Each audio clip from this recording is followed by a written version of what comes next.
Shalom saudara yang dikasihi Tuhan, senang jumpa lagi dengan saya. Saat ini saudara, saya berada di kota Ambon, tepatnya sebagaimana yang saudara lihat dalam tulisan yang ada di belakang saya, yaitu di Pantai Wainitu. Lokasi Pantai Wainitu masih ada di tengah kota Ambon, dan tempat ini saat ini sudah dikelola dan diperbaiki dengan baik. Tadinya tempat ini adalah tempat di mana banyak penduduk yang tinggal, tetapi ditata dengan baik oleh pemerintah Kota Ambon. Dan kalau kita memperhatikan pantai ini, maka kita akan melihat banyak kapal-kapal besar bersandar, dan juga kalau saudara perhatikan apa yang ada di sekeliling daripada pantai ini, maka kita akan melihat gunung-gunung ya, yang begitu indah, yang menjadi ciri khas kota Ambon. Pada kesempatan yang indah pada saat ini, saya di samping mau menjelaskan satu tempat yang menjadi alternatif tujuan kita untuk melihat dari dekat kota Ambon, yaitu Pantai Wainitu. Saya juga ingin membagikan firman Tuhan kepada saudara. Firman Tuhan yang saya mau sampaikan berkaitan dengan apa yang menjadi latar belakang daripada pemandangan view yang saudara lihat di belakang saya, bahwa sekitar tempat ini dikelilingi oleh gunung-gunung.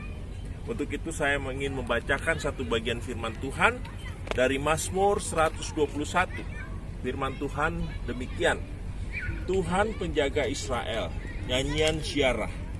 Aku melayangkan mataku ke gunung-gunung, dari manakah akan datang pertolonganku? Pertolonganku ialah dari Tuhan yang menjadikan langit dan bumi. Dia tak akan membiarkan kakimu goyah, penjagamu tidak akan terlelap.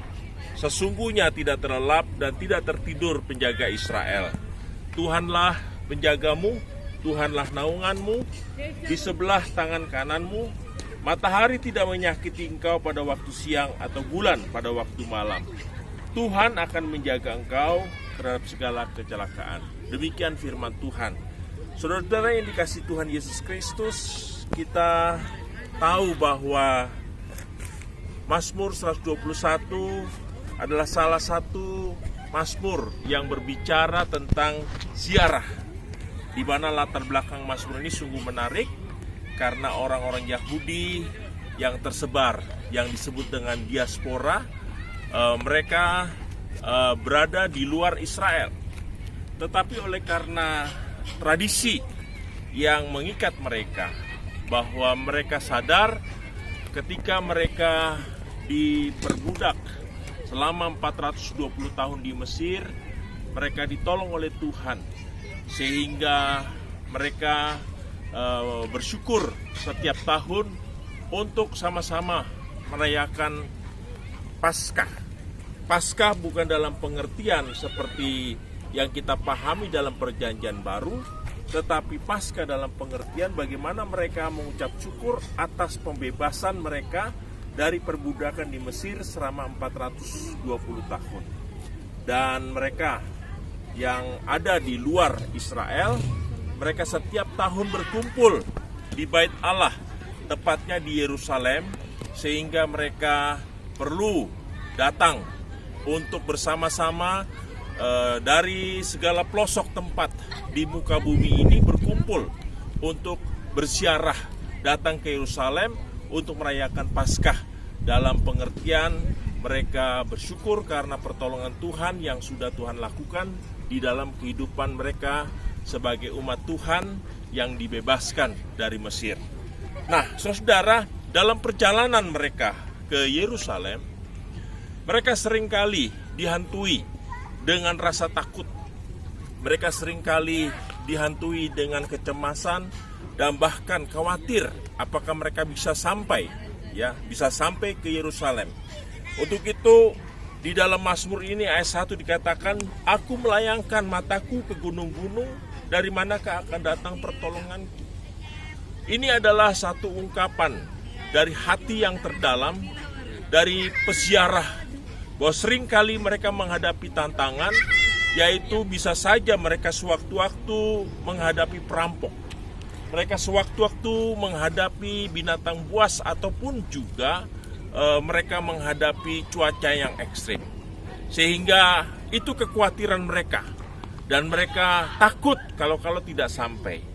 Tetapi kalau kita melihat di dalam ayat yang kedua, maka mereka di sini mendapatkan jawaban yang pasti apa yang mereka tanyakan di dalam ayat yang pertama, ya, bahwa pertolongan yang mereka harapkan itu hanya ada di dalam Tuhan. Kalau kita perhatikan ayat 2 dikatakan pertolonganku ialah dari Tuhan yang menjadikan langit dan bumi. Jadi si peziarah ketika mereka sampai di Yerusalem dan mereka beribadah bersama-sama orang Yahudi yang lain, mereka dilayani oleh para imam, dan pada saat itu mereka betul-betul mengalami bagaimana mereka merasakan akan pertolongan Tuhan. Sehingga ayat yang kedua ini itu menjelaskan pengalaman mereka setelah mereka sampai di Yerusalem dan mereka bersama-sama umat Tuhan yang lain ada di Bait Allah, sehingga mereka berkata, pertolonganku ialah dari Tuhan yang menjadikan langit dan bumi. Saudara yang dikasihi Tuhan, sebentar lagi kita akan mengakhiri tahun 2020 dengan segala permasalahan, dengan segala problema yang kita hadapi, dengan kondisi bangsa dan negara yang saat ini masih dicekam dengan pandemi COVID-19. Tentunya ini bukan masalah yang mudah untuk bisa kita hadapi, kita lewati. Tidak hanya COVID, tetapi juga kita menghadapi dampak daripada COVID itu sendiri, yaitu krisis ekonomi. Banyak orang di PHK, banyak orang yang saat ini mengalami kesulitan secara ekonomi. Dan itu membuat banyak orang khawatir di dalam mengakhiri tahun 2020 dan memasuki tahun 2021. Untuk itu kita perlu belajar dari para peziarah. Kalau kita bertanya di akhir tahun ini, dari manakah akan datang pertolonganku? Maka kita harus yakin bahwa ketika kita memasuki tahun 2021, kita dapat berkata bahwa pertolonganku ialah dari Tuhan yang menciptakan langit dan bumi. Saudara yang dikasihi Tuhan, kita harus mengalami seperti apa yang dialami oleh peziarah. Dan kita harus yakin bahwa Tuhan adalah satu-satunya pertolongan kita, sehingga itu yang harus kita pegang, yang harus kita jaga, yang harus kita yakini. Bukan dari kekuatan atau pertolongan dari yang lain. Hanya Tuhan pencipta langit dan bumi yang sanggup menolong kita, yang sanggup membawa kita untuk kita melewati hari demi hari, minggu demi minggu, bulan demi bulan, sehingga pada akhirnya kita benar-benar berkata bahwa pertolonganku ialah dari Tuhan yang menciptakan langit dan bumi. Selanjutnya saudara, bahwa si pemazmur di sini merasakan akan pertolongan yang begitu dahsyat. Kalau kita lihat di dalam ayat yang keempat, kelima dan seterusnya, bagaimana dijelaskan di sini bahwa Tuhan dikatakan dia adalah penjaga, dan dia sebagai penjaga dia tidak pernah terlelap, dia senantiasa selalu siap membantu menolong kita dalam kondisi apapun. Ketika kita membutuhkan dia, waktu kita benar-benar meminta pertolongan daripada Tuhan. Dan dikatakan ayat yang ke-6 bahwa matahari tidak menyakiti engkau pada waktu siang atau bulan pada waktu malam.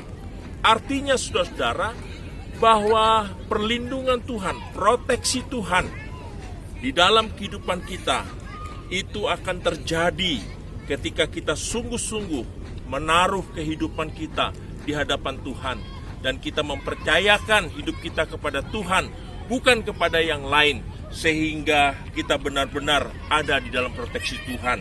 Dan yang terakhir saudara, di dalam ayat yang ke-7 dan ke-8 dikatakan bahwa Tuhan akan menjaga engkau terhadap segala kecelakaan. Ia menjaga nyawamu. Tuhan akan menjaga keluar masukmu dari sekarang sampai selama-lamanya. Haleluya. Inilah janji Tuhan bagi kita.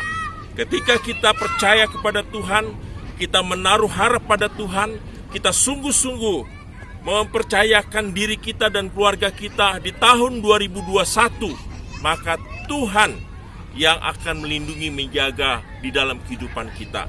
Oleh sebab itu saudara yang dikasihi Tuhan, biarlah Mazmur 121 ini kiranya menjadi pegangan di dalam kehidupan kita.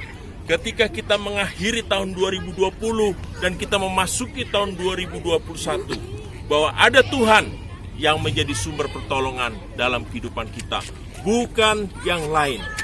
Kiranya Tuhan memberkati kita melalui kebenaran firman Tuhan ini, dan saudara-saudara kiranya terus berharap, bersandar pada Tuhan. Terpujilah kiranya nama Tuhan kekal selama-lamanya. Soli Deo Gloria.